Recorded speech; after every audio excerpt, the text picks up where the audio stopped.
दोस्तों, कभी कभी किस्मत भी अजब गजब खेल खेलती है।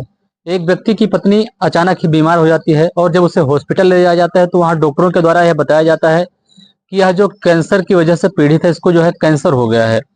और यह जो कैंसर है यह भी लास्ट स्टेज का है। काफी कोशिश के बाद भी, काफी इलाज के बाद भी वह ठीक नहीं होती है और अंततः उसकी मृत्यु हो जाती है। और अब पीछे जो है उस व्यक्ति के पास उसकी दो बेटियां बचती हैं जो कि शादी के लायक हो चुकी थी। एक एक करके दोनों की वह शादी कर देता है और उसके बाद घर में वह अकेला बचता है।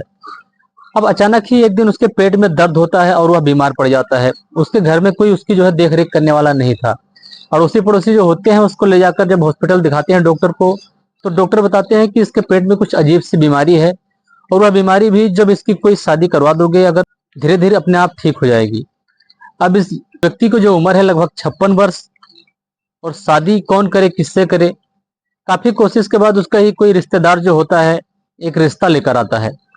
रिश्ता एक ऐसी लड़की का होता है जिसका कहीं से रिश्ता नहीं आ रहा था और उसकी उम्र 27 वर्ष की होती है। अब वह जब रिश्ता मिल जाता है तो उसके परिवार वाले भी राजी हो जाते हैं लड़की के, और फिर जो है उसकी शादी उस व्यक्ति के साथ करा देते हैं। जब शादी हो जाती है दोनों की, तो शादी तो हो जाती है लेकिन शादी को लगभग 3 सप्ताह बीत चुके होते हैं। वह लड़की होती है जो जिसका नाम राधिका होता है, वह अपने पति जिसका नाम अनिल होता है, जिसकी उम्र 56 वर्ष होती है, अपने पास नहीं आने देती है। इसी तरह चलते चलते लगभग 3 सप्ताह बीत जाता है और जब वह एकदम परेशान हो जाती है कि यह व्यक्ति जो है मुझे बार बार छूने की कोशिश करता है, जिसकी उम्र मेरे पिता की जितनी है, और यह बिल्कुल भी मुझे अच्छा नहीं लगता है। जब उसकी बीवी यानी वह लड़की राधिका काफी परेशान हो जाती है इस बात को लेकर, तो एक दिन अचानक ही उसके दिमाग में एक अलग ही विचार आता है। और एक दिन रात के 12 बजे का समय हो रहा था, दोनों खा पी कर सोते हैं और सोने के बाद जो पति है उसका सोता रह जाता है, लेकिन जो पत्नी है यानी राधिका होती है वो जाग रही होती है। वह एक कुल्हाड़ी की व्यवस्था करती है और उसी से वो जो उसके सिर पर मारकर उसकी हत्या कर देती है।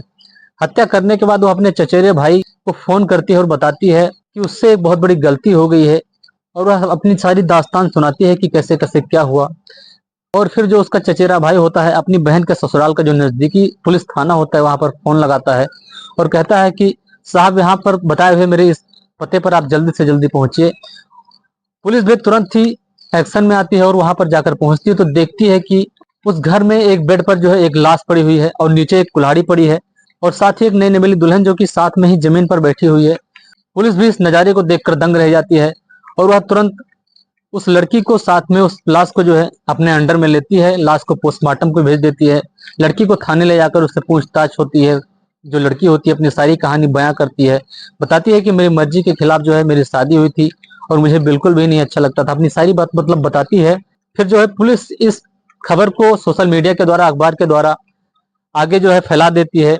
तब जो है खबर है, लोग जो है इस खबर को सोनम रघुवंशी की खबर से जोड़ते हैं और कहते हैं यह खबर जो है सोनम रघुवंशी से भी ज्यादा भयानक है। और उस व्यक्ति अनिल की जो बेटियां होती हैं उनका भी रो रो कर बुरा हाल होता है। साथ ही वह लड़की जो होती है राधिका जिसने हत्या की थी, उसको भी हमेशा हमेशा के लिए सलाखों के पीछे भेज दिया जाता है। दोस्तों, कोई भी कदम उठाने से पहले लाख बार सोचना चाहिए। दोस्तों, जब कोई इंसान कोई गलती करता है या कोई गलत कदम उठाता है, तब वह यह सोचता है कि वह जो गलती कर रहा है बड़ी ही समझदारी से कर रहा है, उसको कोई पकड़ नहीं पाएगा, कोई जान नहीं पाएगा। लेकिन कई लोग ऐसे भी होते हैं जो सब कुछ जानते हुए भी इसी राधिका की तरह गलत घटना को अंजाम दे देते हैं बिना कुछ सोचे समझे। अब आपको इसमें किसकी गलती नजर आती है? उन परिवार वालों की जिन्होंने जबरदस्ती इसकी इस उम्र में बाप की उम्र के व्यक्ति के साथ शादी करा दी, या राधिका की गलती? आप दोस्तों कमेंट के द्वारा जरूर बताइएगा। मैं भोलेनाथ फिर मिलता हूँ एक और नई घटना के साथ, तब तक के लिए जय हिंद, जय।